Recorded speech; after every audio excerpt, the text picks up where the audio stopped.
Halo semuanya, selamat datang di channel yang tidak layak untuk dihina ini. Sebelum kita mulai, atur posisi santainya, seruput kopinya, dan mari kita berkhayal.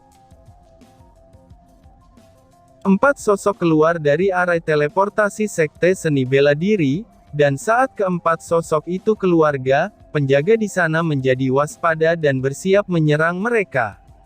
Tetapi saat mereka melihat Irang yang muncul adalah Lin Tian dan yang lain, mereka langsung memberi hormat dan membiarkan keempatnya lewat.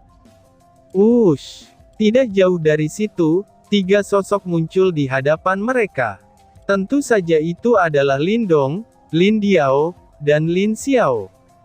Mereka merasakan ada aura yang dikenal mereka datang ke sini, maka dari itulah mereka langsung keluar.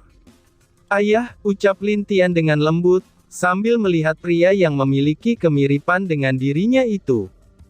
"Kalian sudah kembali," ucap Lin Dong. Ying Huan dan Ling Qingzu tersenyum sambil mengangguk, dan mereka juga mengenalkan Mu Xuanyin kepada Lin Dong.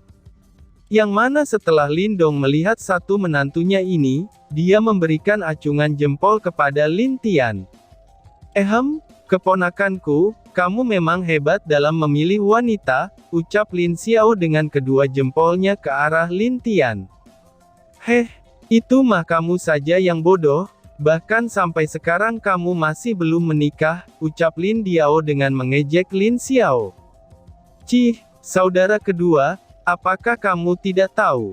Baru-baru ini ada pembicaraan tentang saudara ketiga dengan seorang putri dari suku api, ucap Lin Dong sambil bercanda.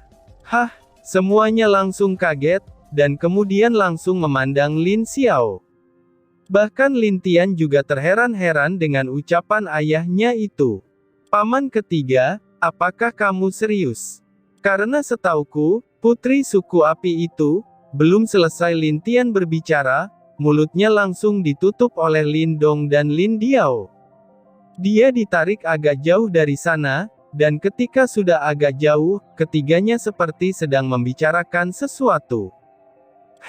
Keponakan, kamu jangan mengatakan apapun tentang putri suku api jika di hadapan ibu dan juga wanitamu. Karena bisa-bisa, kita akan digantung di tembok kota oleh mereka, ucap Lin Diao yang memperingatkan Lin Tian. "Benar tuh, ayah setuju dengan apa yang dikatakan paman keduamu. Sebenarnya, putri suku api itu yang selalu menempel kepada paman ketigamu. Jadi kamu harus ingat, kamu jangan katakan apapun tentang sifat dari putri api itu di hadapan ibumu," tegur Lin Dong.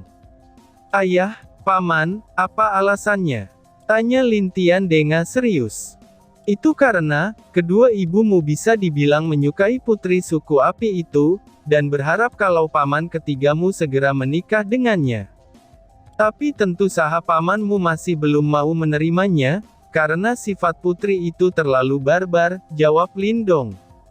Mendengar hal itu, Lin Tian mengangguk dan mengerti.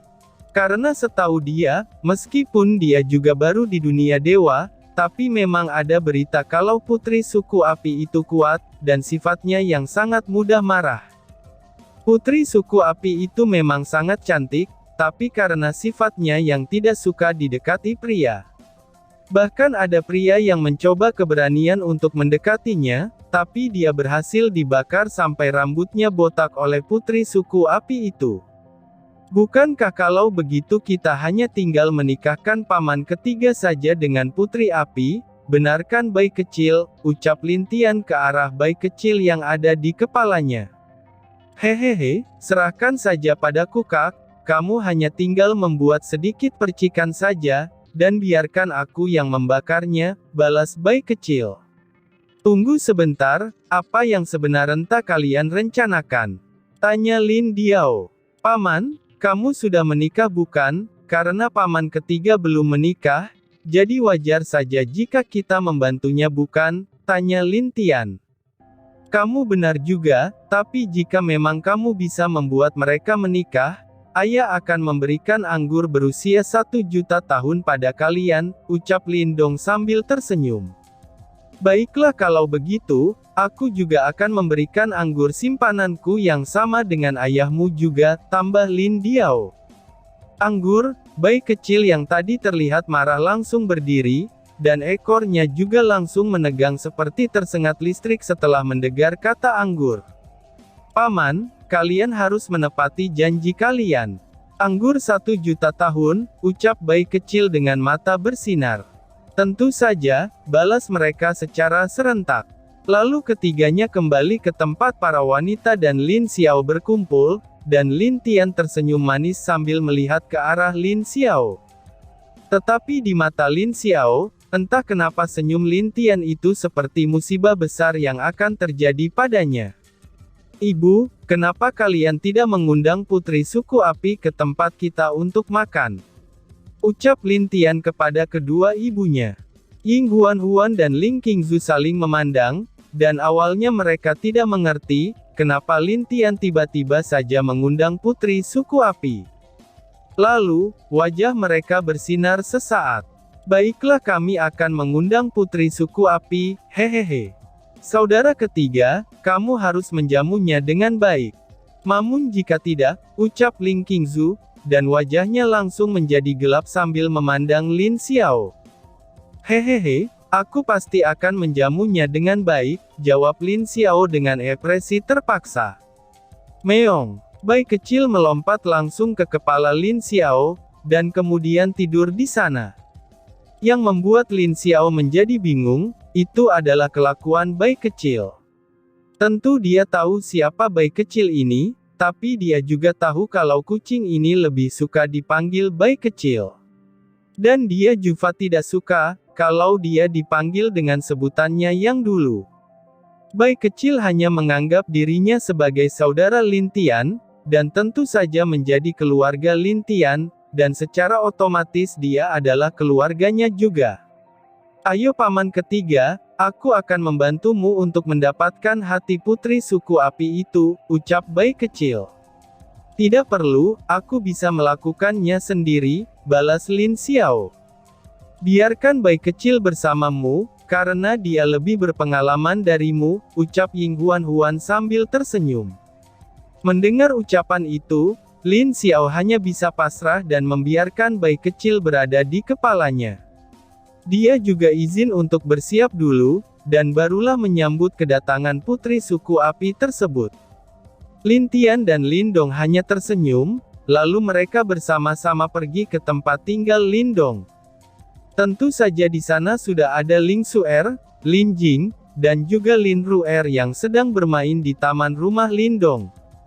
Melihat Lin Tian datang, Lin Ruer langsung berlari dan memeluk Lin Tian.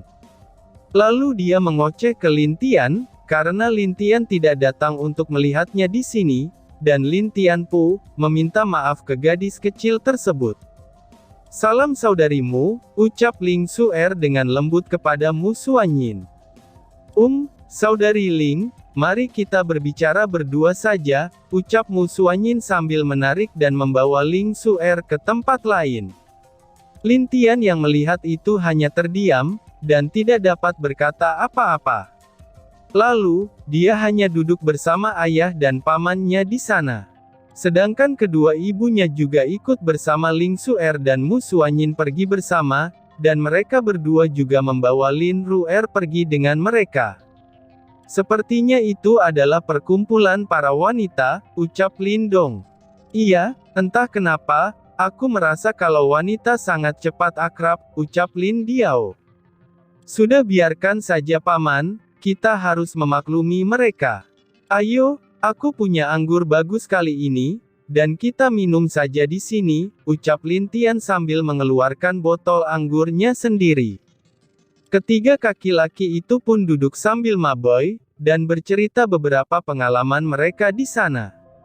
Malam harinya Lin Tian dan Lin Dong berpisah, dan Lin Tian pergi mencari kedua wanitanya yang belum kembali menemuinya.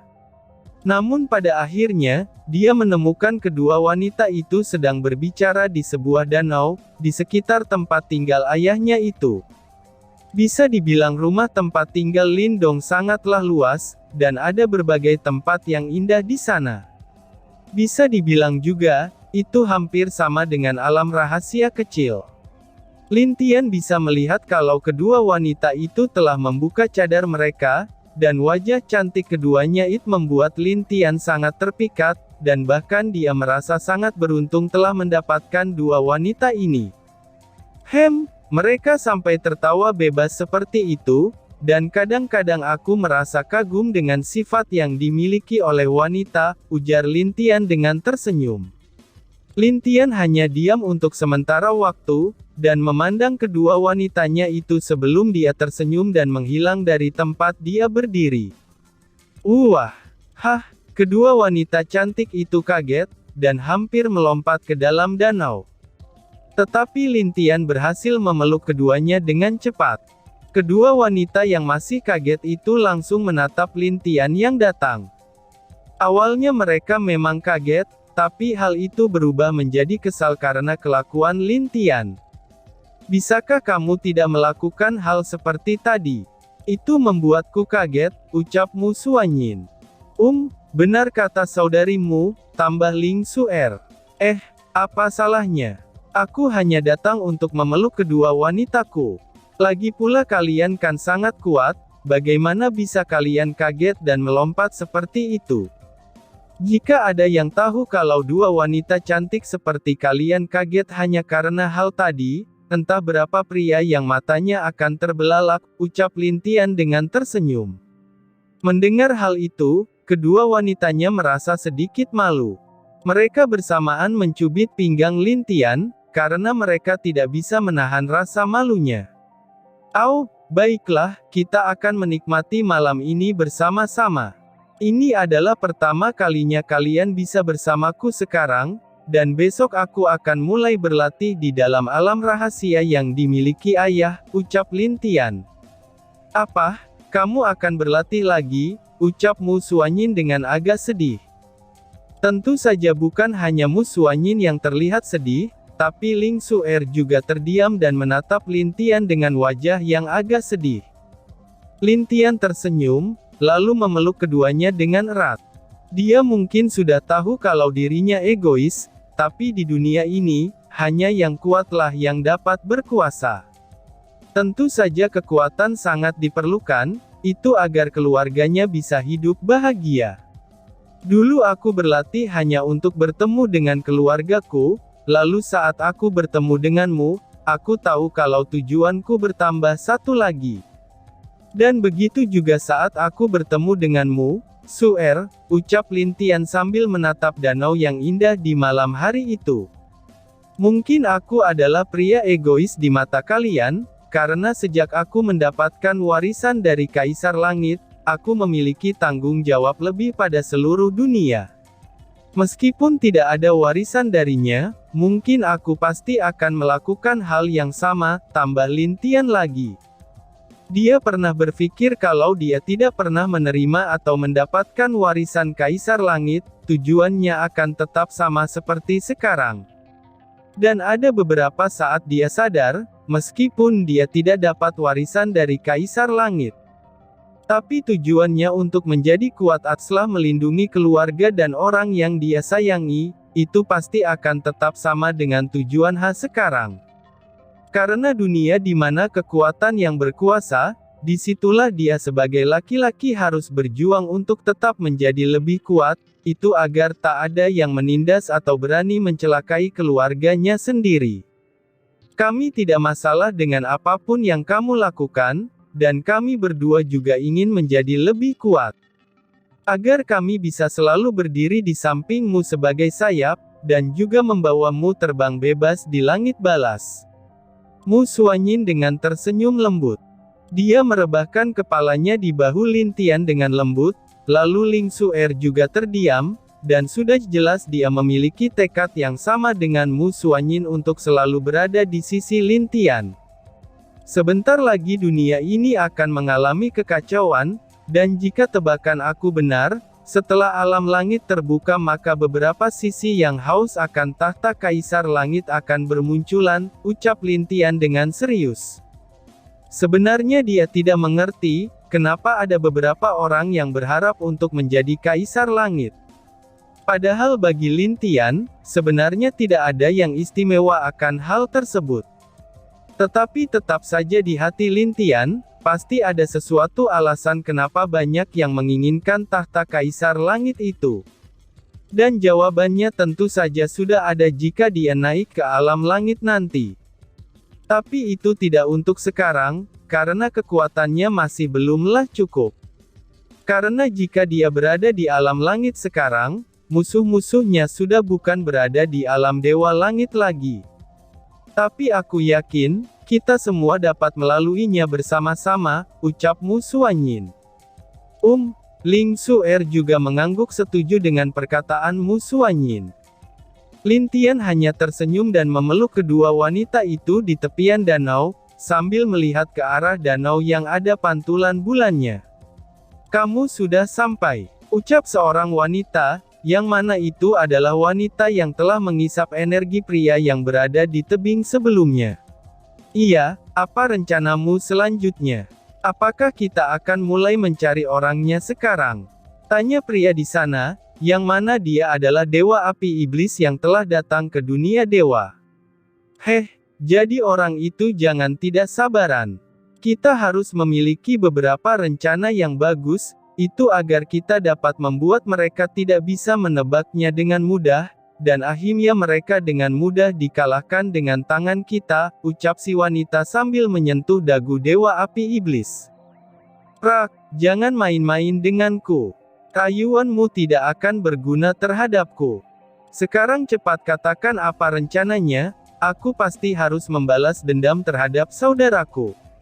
Ucap dewa api iblis dengan wajah kesal. Wanita sudah tahu, kalau Lin Tianlah pewaris dari Kaisar Langit. Pria yang kasar. Tapi aku suka, ucap si wanita yang tidak marah, tapi malah terlihat sangat senang dengan sikap dewa api iblis. Meski dia tahu kalau dewa api iblis adalah dewa penguasa, tapi kekuatannya jelas belum pulih. Keduanya mulai menyusun rencana untuk memulai menghancurkan Lin Tian. Itu sudah jelas, jika dia bisa membunuh Lin Tian, ada kemungkinan kekuatan itu jatuh pada dirinya sendiri. Maka dari itu, dia pasti bisa membuat tuannya sangat senang dengan pencapaian seperti itu. Tapi kamu sudah tahu kan, dengan rencana ini tidak akan ada kemungkinan untuk bisa kembali lagi, ucap wanita itu. Baiklah, aku mengerti. Aku akan membantumu dulu sebelum berurusan dengan pemuda itu, ucap dewa api iblis. Si wanita itu sangat senang, lalu dia mendekatkan tangan dan dadanya ke arah tubuh dewa api iblis. Tetapi meski begitu, wanita itu hanya bisa membuat dia tergoda sedikit saja, sebelum dia dimarahi lagi oleh dewa api iblis. Dan tiba-tiba saja bersambung. Sekian dan terima kasih banyak.